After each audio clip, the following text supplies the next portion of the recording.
are, same old me, Adam, that was Dorset Prestige Cars, and I'll explain that story in this video. But now I'm going to show you around my new adventure that I've been working on over the last few months. Come and take a look. So you're going to see in this video the build of the dealership, how it first started. This is my private property, and I decided to move and sell my big company so I could downscale for many reasons I'll explain later. But you're going to see the build of the forecourt.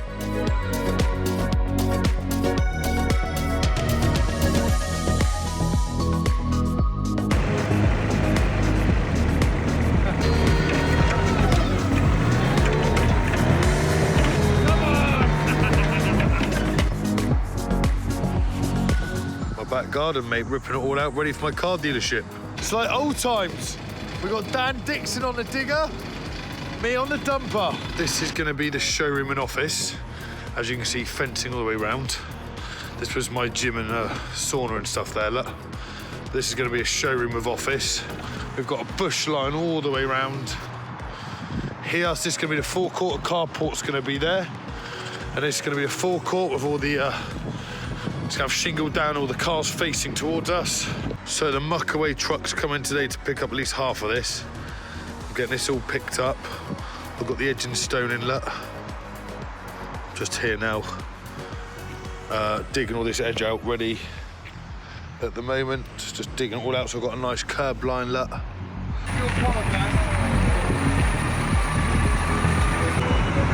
Beautiful.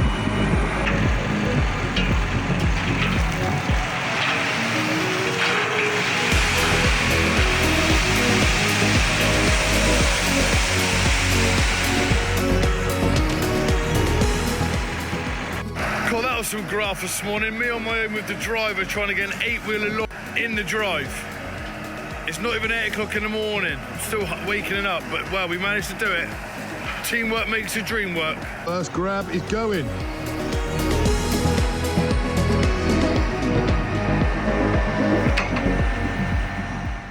Ta-da!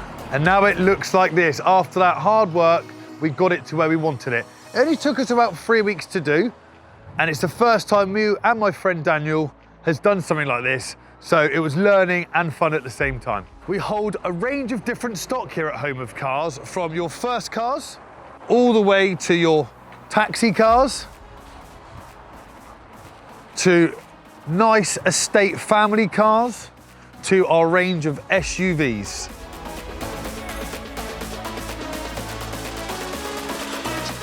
So we predicted we'd hold between 15 and 20, and we got that right. So we've got a line here that we hold of stock. I've had different ways. I've tried parking the stock to get the most we can, plus looking the best displayed. So we try and aim for like the SUVs down here, and then it goes all the way around to here. But we also have a storage facility at the back of the property, which I'll show you in a minute.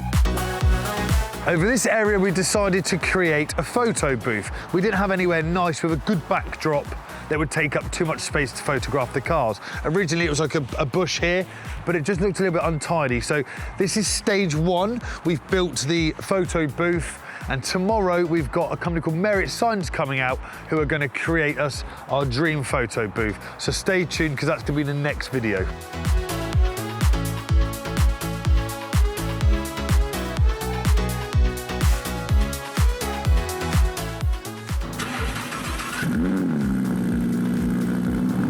And even supercars.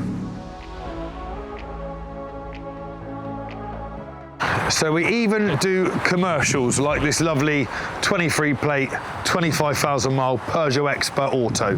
But behind me, and please excuse the boarded up window, one of the handbrakes failed on a car a little while ago and it went straight through the window. So that's the reason that's like that. But this behind me is going to be the office and showroom. So I'm turning it, well, I say showroom, I'm turning it because I absolutely love Ferraris. I'm going to be buying one soon. I'm going to be keeping it in there with Ferrari memorabilia everywhere, but come and take a look inside. So here it is. This was my gym, which is now going to be the office showroom as such. So the plan to be office over here, little podcast area here, and then here is where the Ferrari's going to sit, and it's gonna have all Ferrari memorabilia around it.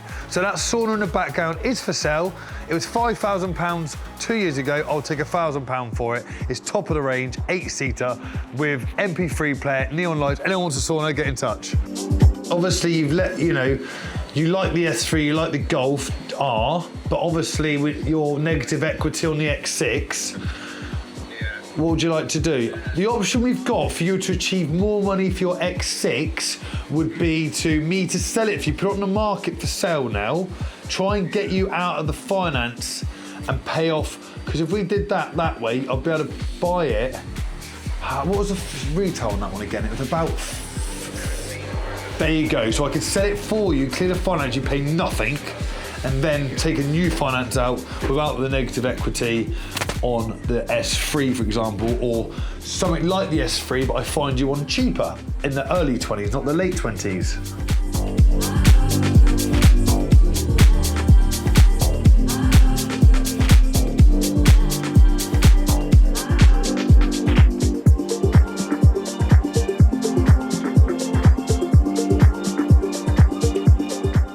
So I've just shown you around the forecourt, and I wanted to have a chat really about what I've been doing over the last sort of 6 months. So back in January 2026, I sold my 50% of Dorset Prestige cars. It was owned by myself and my brother-in-law Gareth. But what I found was I was spending a lot of time in Dorchester and not enough time with my family for a start. So my son's 19 months old, and for the first year of his life, I didn't really see him much. I'd leave home at 7, get back at 7, which caused this sort of friction between me and my partner, and my son really didn't get too attached to me because I was just this guy that comes and goes. So I decided to sell the business for that reason and for a financial reason, really. Some of you might think bigger is better, but it's not always the case. I had 8 staff, 60 odd cars with huge overheads. So how I felt, how I can describe a business with a lot of staff. You'd pour money at the top of this machine, it would feed everyone and everything that it needed to, and then the owners are sat there at the bottom with their hands out and the shrapnel falls in their hands after it's fed everyone else. For me, that wasn't fun. I've got a family to feed, and it just wasn't fun when I'm trying to break even every month just to pay the rent and the bills. It looked great from the outside world, of course. You have to running a car dealership and a business as well, but inside we struggled a lot and it affected my mental health. So let's move 6 months on. I've now turned my home into my dream dealership. We're at stage 1 at the moment, phase 1, whatever you want to call it. So phase 1 was to create a space to sell cars, and that's what I've done. Now phase 2 is to make it more how I want it. So, this room we're in currently will be my son's playroom, but I need to put a new roof on that building I showed you earlier. So a new roof's gonna go on because it's got a few leaks around it. Then once the new roof's on, put some nice flooring down and then build my man cave as such. It's gonna have our office, little podcast area, and then the Ferrari in there with Ferrari memorabilia everywhere. I'm slowly building it up. And I've got a key, I've got a little caliper that holds my pens. I just need to buy the car really now and get a few bits of memorabilia. So it's gonna be a nice space to be for me and my clients to enjoy and relax. And when they come in, they just feel quite comfortable. Here is lovely, there's nothing wrong with this office, but it's in my personal house. I'd rather move it outside so my customers can enjoy looking at the Ferrari, have a bigger space and keep more business away from the house, if you get what I'm saying. Even though it is at home, it just means that my family can have space inside and the business outside. So that's where I'm at the moment. Obviously, it's only been, we're in June now, I only really sold the business in January and I started with the name Instacars. That lasted in my head for 3 or 4 weeks, didn't like it, spent nearly £1,000 on clothing, mats, everything I wanted for it to decide I didn't. Basically, the truth is, some guy called me and goes, we're having a chat about this Range Rover, and he goes, what a stupid name, by the way. And I was like, do you know what, you're right. Like, you don't know what Instagram is, the older generation don't understand what it is. So I thought, let's think of something more that would work with a business, a home of cars. We're at home. There's a house of cars in the UK. so I couldn't use that obviously, but I found out no one had taken home a car, so that's where we are. It's driven by passion, it's ran by myself, Shannon, my beautiful fiance, she does all the admin side of the business, and then I've got a guy outside called Brandon, and he's a fully qualified detailer, and he's here 5 days a week getting our cars up to scratch. So we're a lot happy here. Stay tuned, there's a lot more to show you in the future months. Thank you.